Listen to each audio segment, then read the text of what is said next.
Bienvenue à toutes, je suis le gérant de cet hôtel, très heureux d'être à Palavas. J'y sens une bonne énergie. Donc, il y a des personnes comme Sophie qui nous servent, comment on va dire, Ouais. d'intermédiaires, Voilà. de nous donner des messages. C'est ça. Nous, Je suis on la n'a pas- factrice de l'au-delà. J'emmène l'enveloppe. Elle a J'espère. le sens de l'humour, des fois elle va Oui, nous faire je suis un rire. clown. Ben bon, je te laisse. Merci. Donc je transmets des messages de l'au-delà. Moi, je me définis comme ça. C'est-à-dire, médium, oui, parce qu'il faut bien que je rentre dans des cases, mais moi, c'est plutôt les messages de l'au-delà. C'est-à-dire que je transmets des messages de manière spontanée, sans support. C'est-à-dire, il y a des personnes qui sont décédées, qui vont venir se manifester de manière simple. Je vous transmets la façon qu'ils viennent. C'est pas forcément. Des fois, il y a des prénoms, des fois, il n'y en a pas. Des fois, c'est des aspects où vous les reconnaissez. Vous les reconnaîtrez aux détails qu'ils me donneront. Il y a aussi, pour les personnes qui n'ont pas de contact défunt, chaque personne pourra me poser une question et je répondrai. Parce que j'estime que tout le monde est venu et moi, je veux que tout le monde reparte avec quelque chose. Voilà, c'est frustrant d'être venu dans une conférence toute une après-midi et de se dire, bon ben voilà, j'ai pas eu de message, je repars, j'ai rien. Et ça, c'est pas possible. Et je remercie là-haut, qui est mon école et qui m'ont enseigné, parce qu'ils m'ont donné cette force de pouvoir donner des messages, outre le fait du contact défunt. Comme je dis, mon école, c'est là-haut, c'est eux qui m'ont tout appris. Voilà, je n'ai pas été enseignée par qui que ce soit, je n'ai pas fait de formation, ni rien du tout. C'est comme ça, c'est naturel. Et vous allez voir, c'est très simple et on va rigoler et on peut pleurer ensemble aussi. C'est la vie, c'est comme ça. S'il y a des questions, vous n'hésitez pas, on est là aussi dans le partage. Parce que le café, la spiritualité, il faut savoir que cette phrase-là, ce nom-là, c'est mon papa quand il est décédé. Un mois après, il est venu me voir dans ma chambre. Il m'a apparu, il m'a dit « Sophie, le café, la spiritualité ». Et il est parti. Cool, j'ai cherché. 3 mois, j'ai cherché pour savoir ce que ça voulait dire. À la fin, j'ai compris que c'est moi qui devais le créer. Donc, je l'ai créé à la maison, les gens venaient, c'était convivial. Mais c'est que ça a pris de l'ampleur, c'est que mon salon, après, il ne pouvait plus recevoir, quoi. Au final, et ça, après, ça a pris une ampleur importante. Donc, j'ai commencé, puisque je suis de Bordeaux, ça a été à Bordeaux, et j'étais un peu partout, et maintenant, je vais partout un peu en France. Voilà. Après, bon, j'ai une chaîne où je fais des lives tous les jeudis, parce que j'ai voulu penser aux gens qui n'ont pas les moyens. Il y a beaucoup de gens qui n'ont pas les moyens. Et quand vous êtes sur un live, vous êtes désespéré, croyez-moi, il y a beaucoup de gens qui sont en déprime ou qui sont tristes par rapport à des deuils ou même autres. Et quand vous allumez et que vous dites, il y a quelqu'un qui le fait gratuitement, vous êtes content. On n'a pas tous les moyens financiers aussi de pouvoir aller voir. Et un message, en soi, ne se paye pas, dans la logique des choses. J'en fais mon travail parce que là-haut, ils me l'ont donné. Et il m'a fallu du temps avant d'intégrer ça, d'accepter qu'on me paye pour une consultation, croyez-moi. Même mes prix, ils n'ont pas été faits parce que je me suis levée un matin et j'ai dit, allez, on va faire tel prix. Non, ça n'a pas marché comme ça. J'ai dû demander, j'ai pris des leçons de vie pendant 1 an et demi parce que je n'acceptais pas.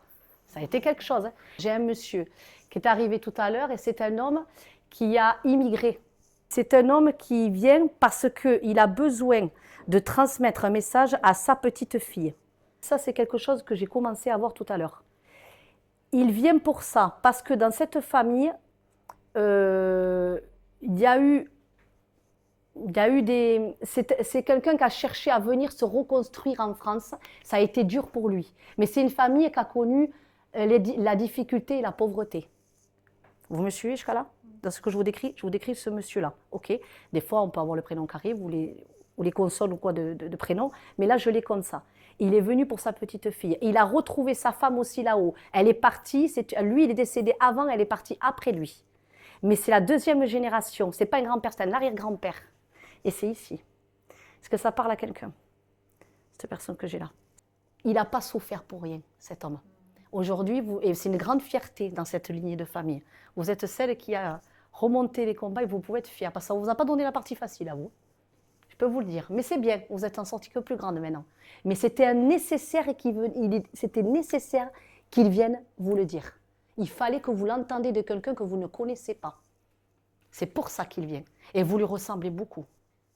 Vous avez pris sa force. Voilà. C'est une battante, vous. La grand-mère, elle est avec.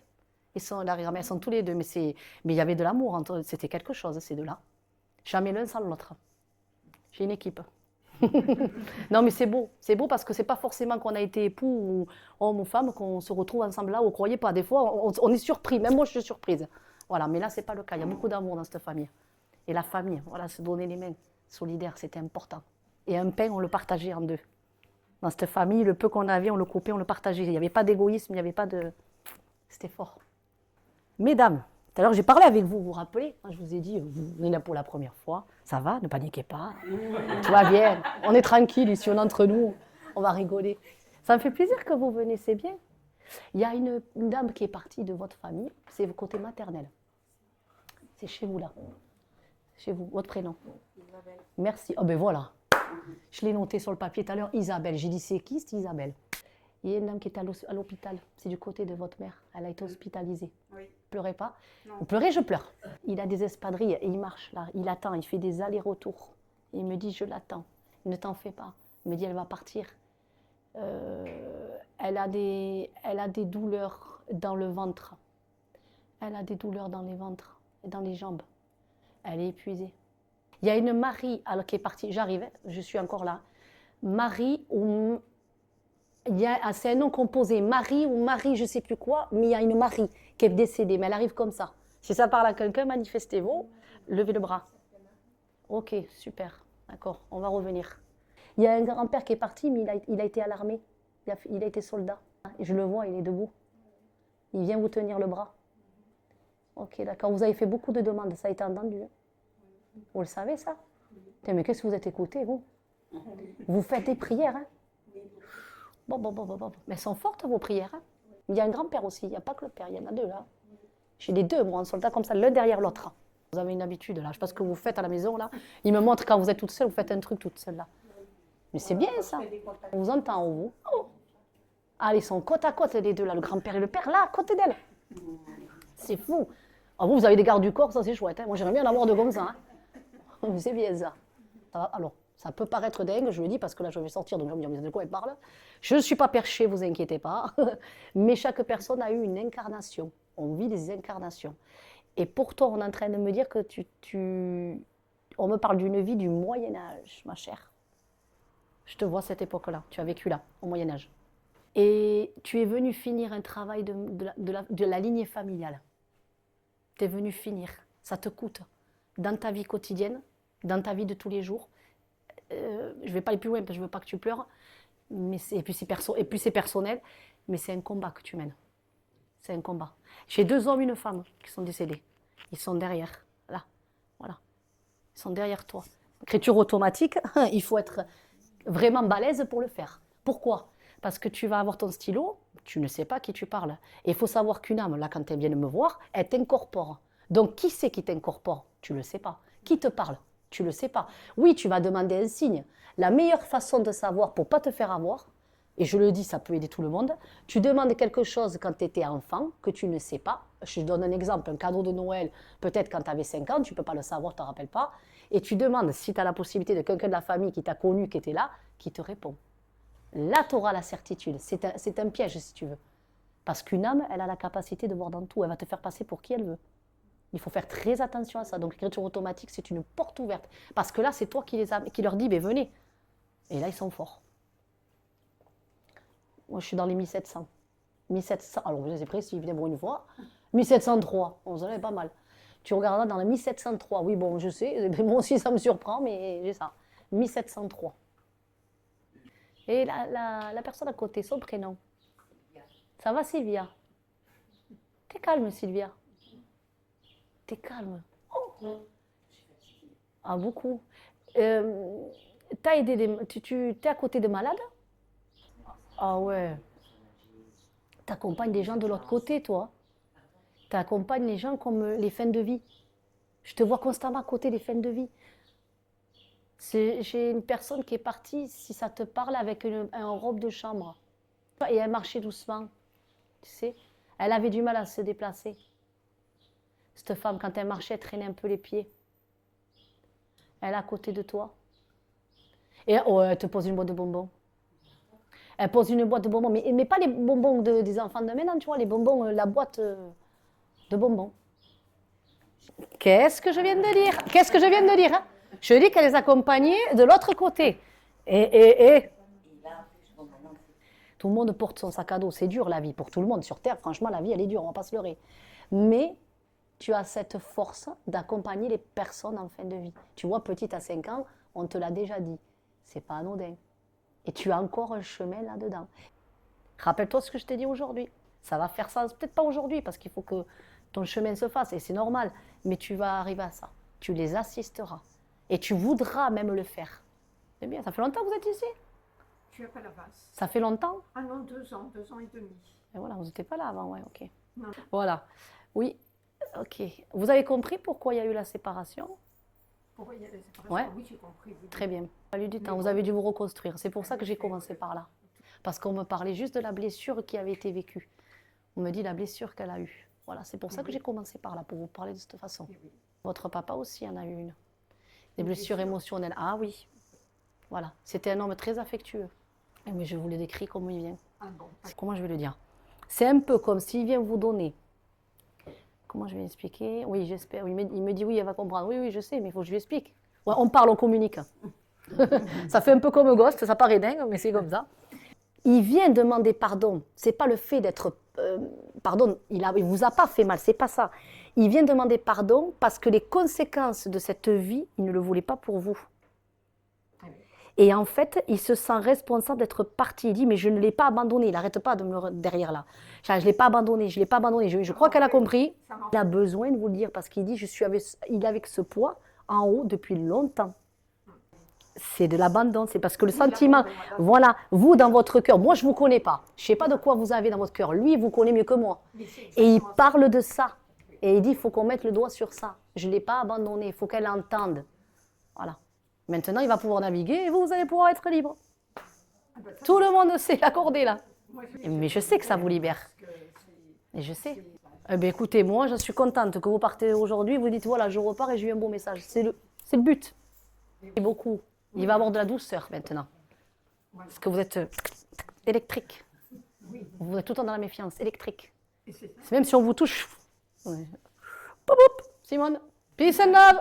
Pourquoi il vient? Pour arriver. C'est pas qu'on dit on a un message. Un message, c'est une chose. Mais de ce message se découle autre chose. Et après, il y a quelque chose qui va faire son chemin en vous. Votre prénom? Oui, s'il vous plaît. Ça va, Catherine? Qu'est-ce que vous faites là? Catherine. Eh ben oui, ma voix. Ça vous plaît? Oui, beaucoup. Bon, très bien. Vous pensez à des choses dans votre tête? Vous êtes, non, pas maintenant, pas ici, pas aujourd'hui. Je sais, pas là. Mais vous réfléchissez à plein d'idées. Vous êtes plein d'idées. Mais qu'est-ce que vous voulez faire des idées comme ça, là, ça fuse. Vous êtes une dame qui va de l'avant et qui fuse avec des idées. Ça fuse chez vous. Partir. Je sais pas, vous bougez. Comprenez ce que je veux dire? Ou est-ce que vous me suivez là? Ça va? Ok. Vous allez bouger. Vous bougez, vous allez là. Vous n'allez pas voir les monuments anciens ou vous rentrez dans des trucs comme ça. Mais tout ça, c'est fait. D'accord, mais vous avez été. Dans tous les pays que je voulais faire dans le monde. Eh ben voilà. On y arrive. Je prenais mon sac à dos. Ah ouais, vous avez été partout. Mais dans les monuments, vous êtes rentrés beaucoup dans des endroits comme ça. Vous m'avez amené plein de gens derrière vous. Vous avez une équipe là, vous avez pas mal. Ouais. Dans des cérémonies. Ouais, vous avez été beaucoup dans des trucs comme ça. Un globe-trotteur. Je vais vous appeler globe-trotteur, vous. Et vous avez été partout. Mais là encore, vous allez faire des choses. Vous allez encore bouger. Il y a des projets. Je vous le dis. Vous n'avez pas fini, moi, encore. Avec la vie. Parce que vous avez été trop sédentarisé dans une vie antérieure. Et dans cette vie, vous avez dit non. On vous a pris votre liberté. Attention, ça va être dur ce que je vais dire. Vous êtes prête? Oui, allez-y. On y va, on s'en va, on y va, on envoie le ballon. Alors là, Vous avez vécu dans le temps de l'esclavage. C'est pour ça qu'ici, vous êtes un globe... Façon de parler, je rigole, j'ai de l'humour. Vous êtes un globe-trotteur. Ce que je veux dire, c'est que vous n'allez pas rester en place, vous allez voyager, vous allez être dans les monuments. Parce que, indirectement, votre âme, elle cherche la liberté qu'on lui a enlevée, mais pas que. Aussi à retrouver pourquoi ils m'ont fait ça. Voilà, c'était pourquoi ils m'ont fait ça. On vous a privé de votre liberté, où il y a eu, oui, de la nourriture aussi, oui, certes. Il y en a eu aussi de votre famille qui ont été emprisonnés. Mais là, je ne parle pas de la vie antérieure, je parle vraiment. Ouais, il y avait une femme avec 2 petits garçons.